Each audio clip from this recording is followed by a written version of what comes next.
And we don't talk about dignity very much. Well, and to follow up on what you were saying about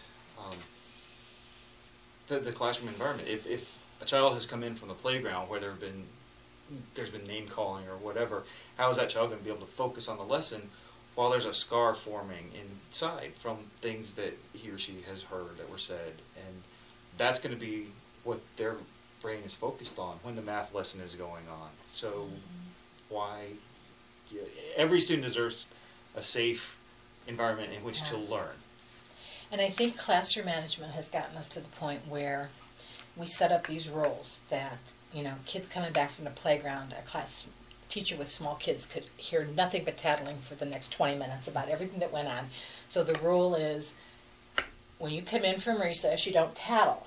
Okay, so then a kid comes in and wants to really tell you about they were thrown down to the ground, but you say, sorry, there is the rule, because you got really good classroom management, you need to get really into the subject.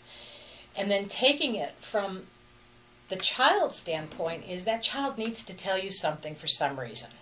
That it mattered. Whatever happened in that playground mattered to that child.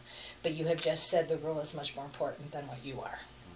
And so where do you then find something in your classroom that we attend to these things, that we deal with the fact that children's feelings matter?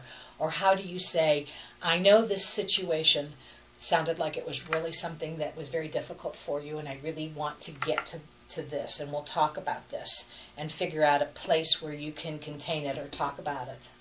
But identify that it matters to them. And there might have been huge bashing that went on that you never knew about. And you might say, well, you know, I don't really want to know about it. That's why I don't go out on the playground. You know? You want to know what's going on in your school, you do playground and lunch duty, and you really do find out what's going on in the school.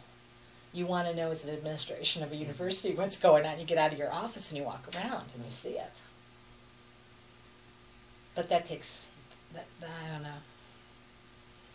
That's harder. It's easier not to know.